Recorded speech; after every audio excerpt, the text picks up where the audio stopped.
Security. The shout echoed through the crowded bank. Every customer turned. A uniformed security guard hurried toward the loan desk. Standing there was Elijah Brooks, a 47-year-old black farmer. His worn work boots were still covered in fresh Georgia soil. His denim jacket carried the scent of rain and freshly cut hay. Across the desk, Senior Loan Officer Richard Palmer curled his lip. "I told you already. We don't hand out million-dollar loans to people who show up looking like that." Several customers exchanged uncomfortable glances. A young girl squeezed her mother's hand.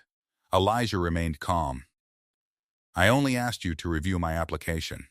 Richard pushed the folder back across the desk. "I've reviewed enough. You don't have the financial profile we're looking for." Elijah looked down at the folder. The bank hadn't opened a single page. Not one. Richard leaned back in his chair. "And next time, wear a suit. It'll save both of us some time." A few people laughed. One customer quietly raised a phone and started recording. The security guard stopped beside Elijah. "Sir, I'm going to have to ask you to leave." Elijah slowly picked up his folder. He looked at Richard for several seconds, then quietly said, "I came here hoping to build something. Instead, you've shown everyone exactly what kind of banker you are." Richard smirked. "The door's behind you." As Elijah turned toward the entrance, his phone vibrated. He glanced at the screen. "Incoming call, Hawthorne Financial Holdings." He silenced it and calmly walked out of the bank. None of them noticed that the call would change everything. The sun had barely risen over Brooks' family farm. Golden light stretched across hundreds of acres of corn and soybeans. Elijah stood beside an old red pickup truck. He ran a handful of rich, dark soil through his fingers. His grandfather had once told him, "Never be ashamed of dirt on your boots. It means you've earned your living honestly." For 30 years, Elijah had worked before sunrise, through droughts, floods, storms, and record harvests. Every acre had been built through sacrifice, not luck. A neighboring farm had finally gone up for sale. If Elijah could purchase it, more than 20 local farming families could keep their seasonal jobs. The expansion wasn't about becoming rich. It was about saving a community. His accountant had prepared everything: financial statements, tax records, cash flow projections, independent land appraisals. Every document proved the investment was low risk. The only step remaining was the bank's approval. When Elijah entered Hawthorne Community Bank, several people immediately looked at his muddy boots. One woman whispered, "Is he lost?" Another customer smiled politely, but Richard Palmer never looked past Elijah's appearance. He noticed the worn denim jacket, the work gloves tucked into his back pocket, the dirt under his boots, and he made his decision before Elijah even sat down. "Can I help you?" "I'd like to apply for an agricultural expansion loan." Richard forced a smile. "For how much?" $1.2 million. The smile disappeared. Richard looked Elijah up and down, then laughed softly. "That's ambitious." Elijah slid the application across the desk. "My accountant prepared everything." Richard barely touched it. Instead, he asked, "So, which farm do you work on?" Elijah answered, "The Brooks farm." Richard nodded. "You should probably ask the owner to come in." Several nearby customers chuckled. Elijah replied quietly, "I am the owner." Richard laughed louder. "Sure you are." Richard pushed the folder back. "I'm denying this request." Elijah frowned. "You haven't reviewed anything. I don't need to. I've been approving loans for 22 years. I know a bad investment when I see one." Elijah calmly asked, "Based on what?" Richard leaned forward. "My experience." Elijah slowly closed the folder. "No, based on assumptions." For the first time, the entire lobby became silent. Richard folded his arms. "I've already made my decision. There isn't anything else to discuss." Elijah looked around the bank lobby. Dozens of customers were watching. Some looked uncomfortable. Others quietly recorded the confrontation. An elderly farmer sitting near the window slowly stood. He recognized Elijah immediately. Richard, you might want to look at those papers. Richard barely glanced at the old man. I don't need advice from the waiting room. The elderly farmer shook his head. No, you need humility.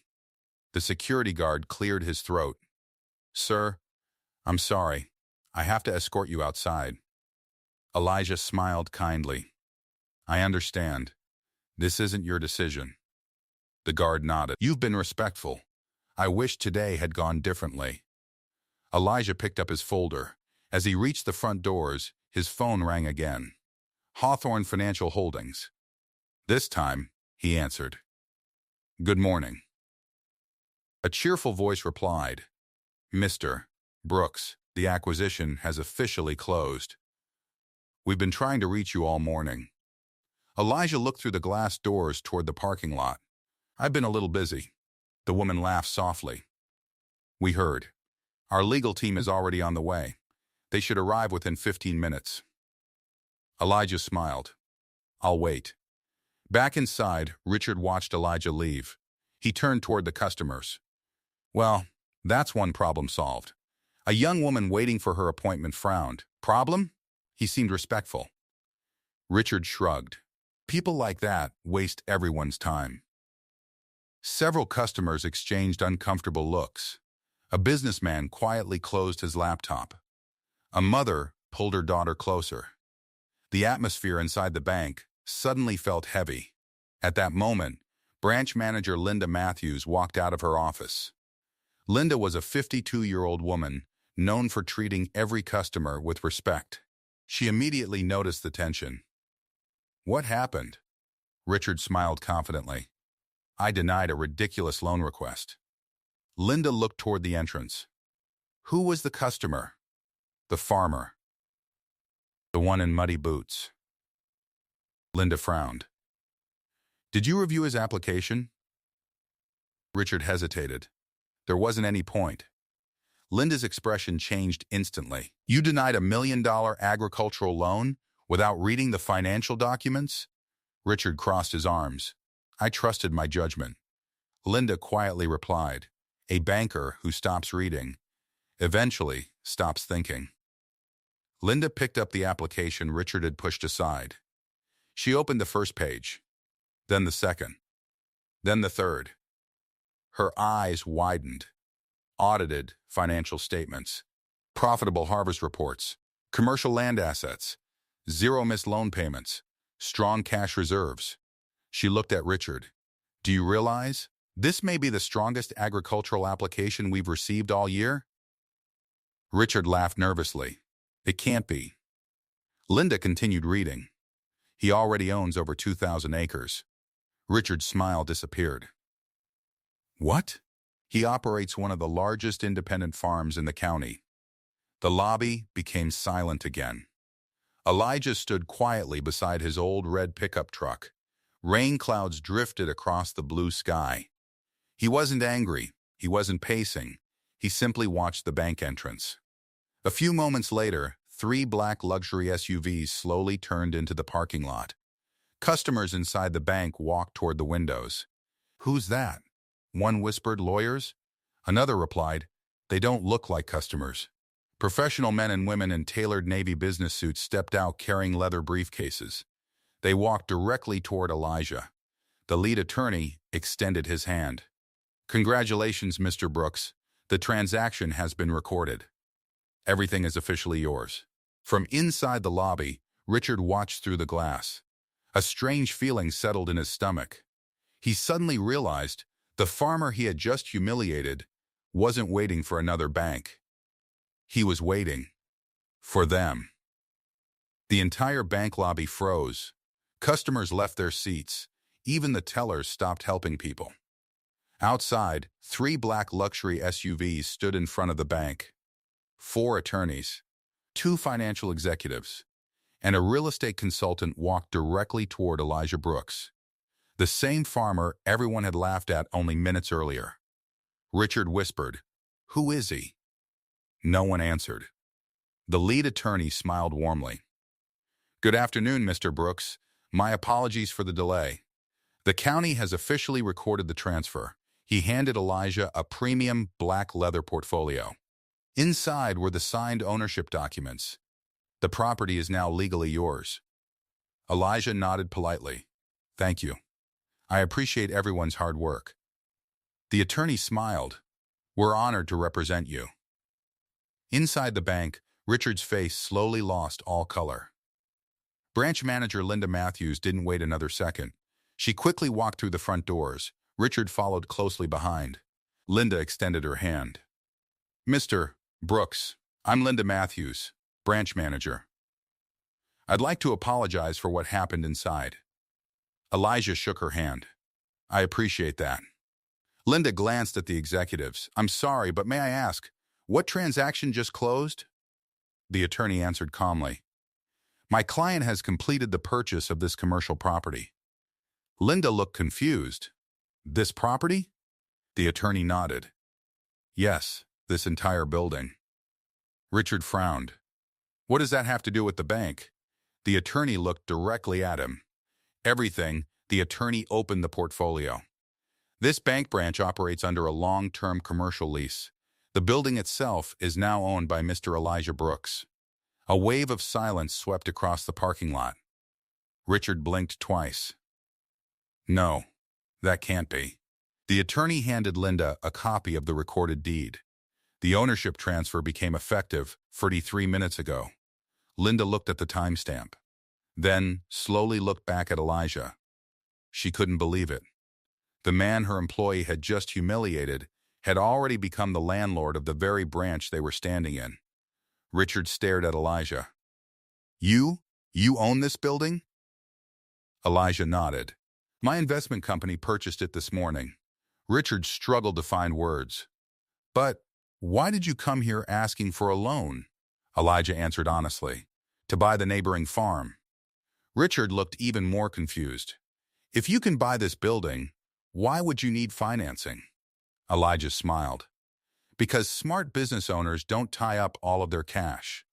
I invested most of my capital into this property. The loan was for expansion, not survival. Several customers quietly nodded. The explanation made perfect sense. One customer finally asked, Mr. Brooks, how did all of this happen? Elijah looked across the farmland visible beyond the highway. My grandfather started with 20 acres. My father expanded it to 100. When they passed away, I promised I'd never sell. So I modernized the farm.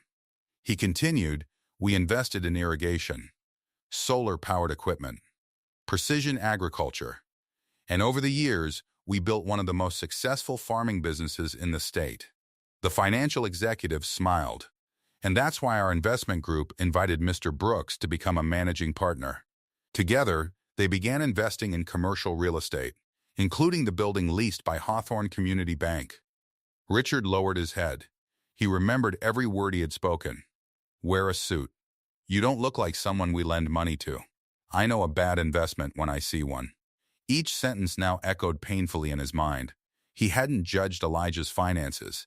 He had judged his appearance. And he had been completely wrong. Elijah looked at Richard calmly. You never denied my loan because of the numbers. You denied it because of the mud on my boots. Richard couldn't argue. Because Elijah was right. The dirt on those boots wasn't a sign of failure. It was the mark of decades of honest work. And now, the banker who had mocked the farmer was standing on property, owned by the very man he had dismissed. The automatic glass doors slid open. For the second time that day, Elijah Brooks walked into Hawthorne Community Bank. But everything had changed. Just 20 minutes earlier, people had stared at his muddy boots. Now, every employee stood as he entered. The same customers who had witnessed his humiliation quietly stepped aside. The lobby was completely silent. Richard couldn't even make eye contact. A few moments later, two members of Hawthorne Financial Holdings entered the branch. They greeted Elijah with warm smiles. One of them spoke first. Mr. Brooks, congratulations again. As the new property owner, we wanted to personally welcome you. Richard's stomach dropped. This wasn't a misunderstanding. It was real. Linda looked at Elijah. Mr. Brooks, Would you be willing to join us in the conference room? Elijah nodded. Of course. A few minutes later, everyone sat around the large oak conference table. Richard remained unusually quiet. The same man who had been so confident earlier now looked completely defeated. Linda folded her hands. Mr. Brooks, I've reviewed your loan application. She gently placed the folder on the table. I also reviewed your financial history. She looked directly at him. I owe you an apology. You qualified for this loan. Not barely, but easily. She took a deep breath. The application should never have been denied. Elijah nodded respectfully. Thank you. I appreciate your honesty. Richard slowly stood. His hands trembled. I've spent 22 years working in banking. I believed experience meant I could judge people quickly. He looked directly at Elijah. But today, I confused appearance with ability. I saw dirt on your boots and assumed there was nothing in your future. His voice cracked. I never imagined. I was looking at one of the most successful businessmen in this county. The room remained silent. Richard lowered his head. I'm sorry. For everything. Elijah didn't answer immediately. Instead, he looked around the room. At the employees. At the customers visible through the conference room glass. Then he quietly said, My grandfather used to tell me something. A person's hands tell the story of how they built their life. He looked at his rough hands. Mine happened to be stained with soil. But that soil fed families. It paid employees. It built businesses. And today, it bought this building. No one spoke. Every word landed with quiet power. One of the financial executives smiled. Mr. Brooks, since you're now the building owner, you have every legal right to terminate the bank's lease. Richard's heart nearly stopped. If Elijah ended the lease, the entire branch would have to relocate. Dozens of employees could lose their jobs. Everyone looked toward Elijah. Waiting, he calmly shook his head. No, the executive looked surprised. No? Elijah smiled. I didn't buy this building to throw people out. I bought it because I believe this community deserves a strong local bank. Richard slowly looked up. He couldn't believe what he was hearing.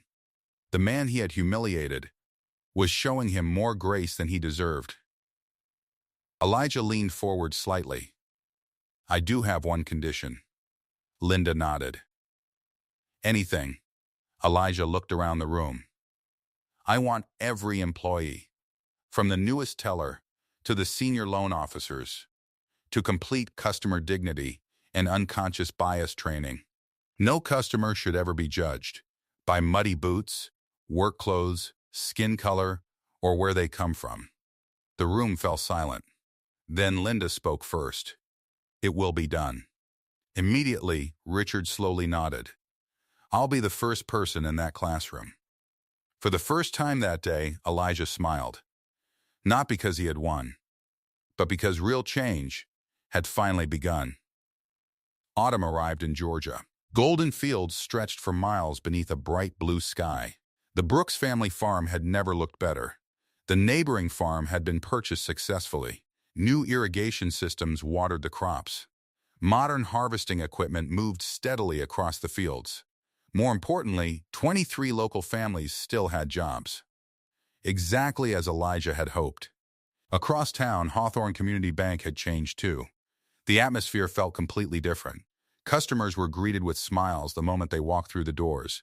Every loan application, whether it came from a farmer, a teacher, a mechanic, or a business owner, was reviewed the same way. By the facts, not by appearances. A large framed plaque now hung near the entrance. It read, "Every customer deserves respect." Employees walked past it every morning, not as decoration, but as a promise. Richard Palmer was still working at the branch. But he wasn't the same man. Every Saturday morning, he volunteered at local agricultural workshops.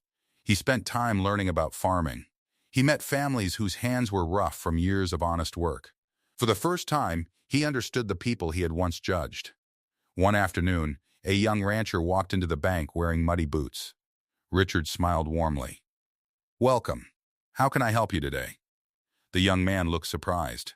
I need financing for new equipment. Richard stood up. I'd be happy to review your application. Nearby employees smiled.